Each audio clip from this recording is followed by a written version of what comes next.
Hi, I'm Carla Milarch, Executive Director at Performance Network Theater, and you are watching The Hot Seat.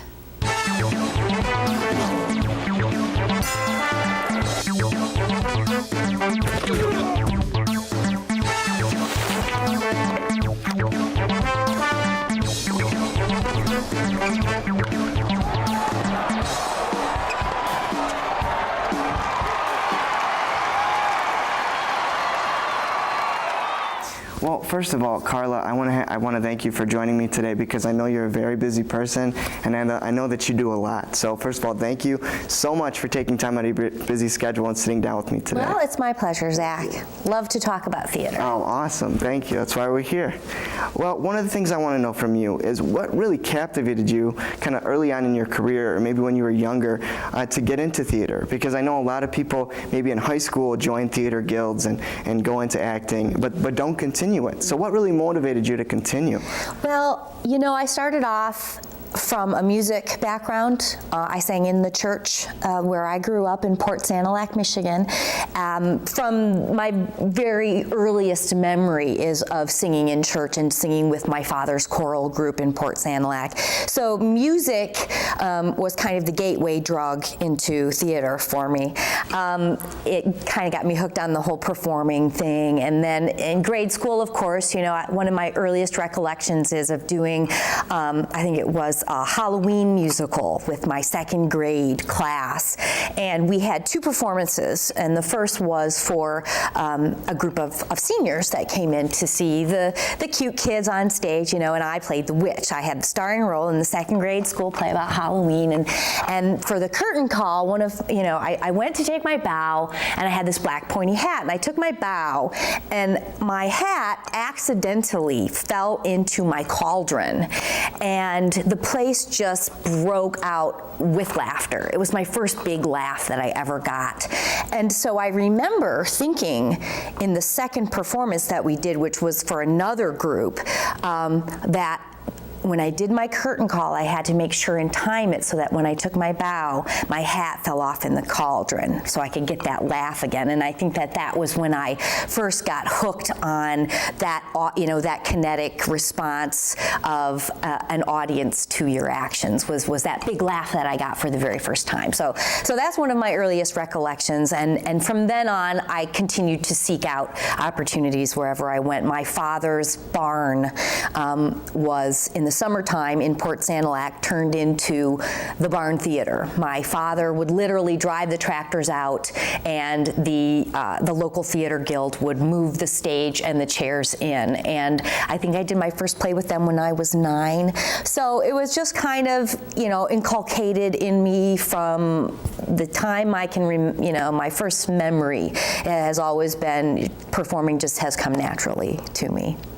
That's wonderful. That's wonderful. It's a great story. Have you always pictured yourself as a director?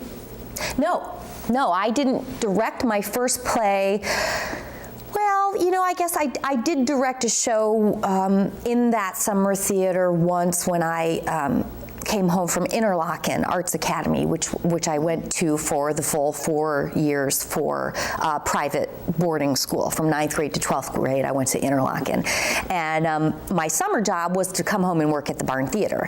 And I would build sets, do box office, do house management, run concessions, you know, anything I could get my hands on around that theater, I would do.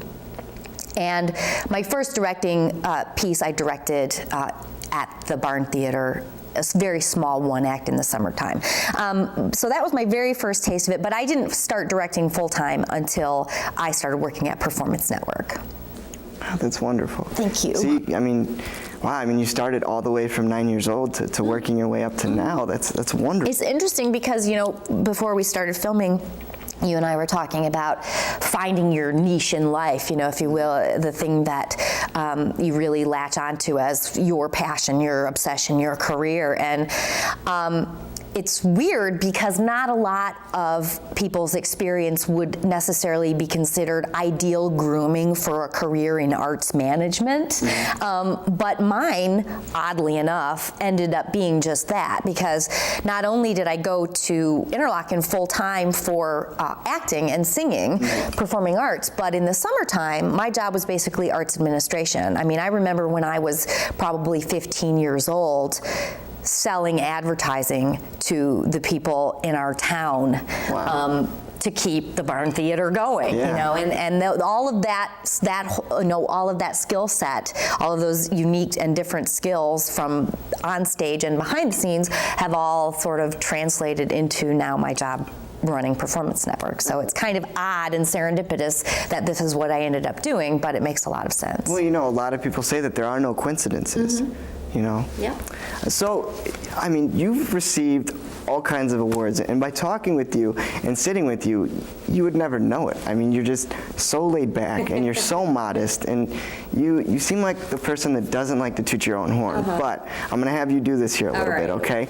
Now, I know that in 2005 you received the overall Season and Artistic Direction Award, okay? And then you also received the Angel Award for work in your community. So I wanted to ask you, is there any awards out there that really stuck out to you so far in your career that you're really proud of, that you can share with us?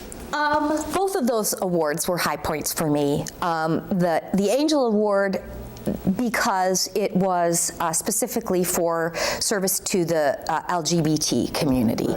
And I feel very strongly in standing up for marginalized communities in our society.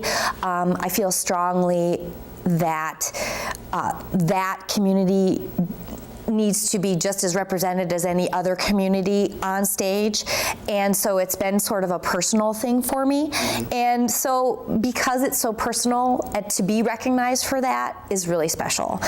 So that's the first one. And then the Outstanding Season I just loved, because every artistic director kind of, that's the holy grail, is finding the perfect season, you know, the perfectly balanced season that showcases a little of this and a little of that, and you know, balances out roles for actors and comedy and drama and classics and musicals, and achieves this sort of aesthetic perfection that you look for when you're putting together a season. So it's, you know, both personal passions of mine, but in kind of different ways.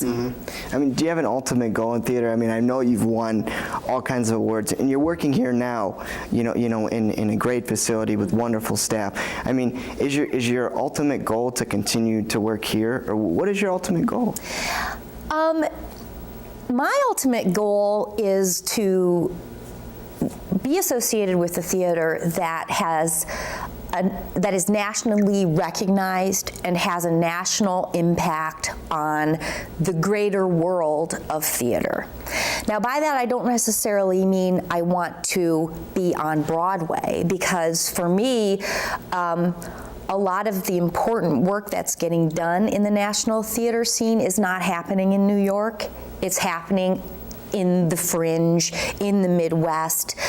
In fact, a lot of the plays that you'll see that eventually get to Broadway are developed and premiered at small theaters just like Performance Network.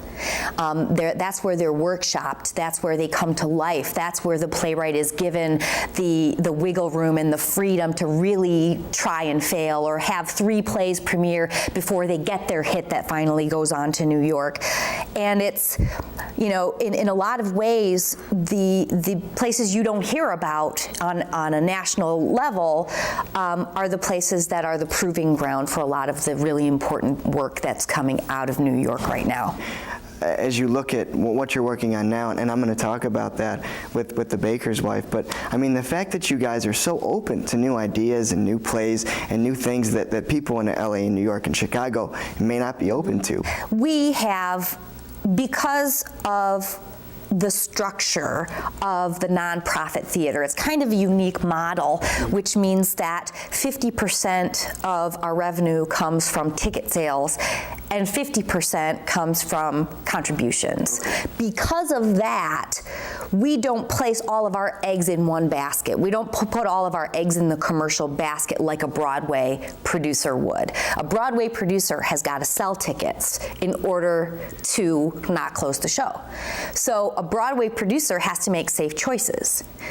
Because of the way we function as a nonprofit theater, we're able to make riskier choices because we have a safety net, that is that other portion of our revenue that comes from our donor base. Does that make sense? Yes, so it does. we have the freedom to take slightly riskier choices because we're not constantly relying on selling Oklahoma 24 hours a day in order to keep the doors open. Definitely. And speaking of, going on to different works and doing different types of plays, I read up on The Baker's Wife, and that play has not really hit Broadway yet. It's never been on Broadway. Right, it's never been on Broadway, right. And it's based after a 1953 French film, and what I thought was interesting, because I read Act One, and what I thought was so interesting about it, though, are just the huge emotional struggles that are in it from the beginning. The thing that really drew me to The Baker's Wife is that it's a show about community and the role that each of us play in community. Some people are sort of leading players, and some people are supporting players, and some people may feel that they're not a small part but a small actor, but everybody is a part of our community. Whether you're a rich man or a poor man, you have a role to play in community. And to me, that there's no more important message than that we are all of us responsible for each other, that we're all of us part of a community, that every action we take has a ripple effect on the bigger world. That you see that in so many different areas, from social causes to the global warming. Everybody has a responsibility for their community, whether it's a small community or the community of the world. And that's something that I'm just passionate about. I think everybody needs to see that their actions are just as important on a daily basis as someone that may be a Bill Gates or a millionaire. Everybody can be a part of their community. I love your message. It's Thanks. Wonderful. So one of the questions I want to ask you, because a lot of Ann Arbor, maybe they may not know about The Baker's Wife or have heard of it, or maybe even not know about the Performance Network. So what's going to draw the people of Ann Arbor in here? What do you want them to see? What do you want them to really think about the Performance Network, and why do you want them to come? There are a lot of reasons we have to believe that we are of a caliber of an off-Broadway theater. Not necessarily a Broadway theater, because we don't have the huge hydraulics and all, we don't have the chitty chitty bang bang flying car or the chandelier that goes out over the audience, because it's a small, intimate space. But if you go to see a go to see a show in a theater off-Broadway in New York and come and see a show at Performance Network, you will see that the level of talent, the level of plays that we produce are very comparable. So in that way, Performance Network is a way for Ann Arbor audiences to see off-Broadway quality performances in a theater where you will never be further back than 40 feet from the stage. I mean, it's an intimate theater. We have 9 rows in our theater. So even if you're in the very back row, you can still hear the actors breathe. It's a really intimate experience. And so it's like seeing off-Broadway up close and personal. And that's what's so unique about it. Well, and a lot of people could say that that's the way the theater was meant to be seen. A lot of people prefer that. A lot of our audiences, that's why they come to Performance Network, is because they know that they're gonna see that trickle of sweat dripping down the actor's face, and there's something that's really kinetically charged about that interface between an audience and an actor that are in that close proximity. You can feel it. It's palpable, especially with a show where you've got 18 people on stage. The vocal, just the vocal energy that this cast generates just radiates throughout the entire audience. And that, a lot of people have said to me, we wouldn't trade that for nosebleed seats at, the Met. We love Performance Network for that very reason.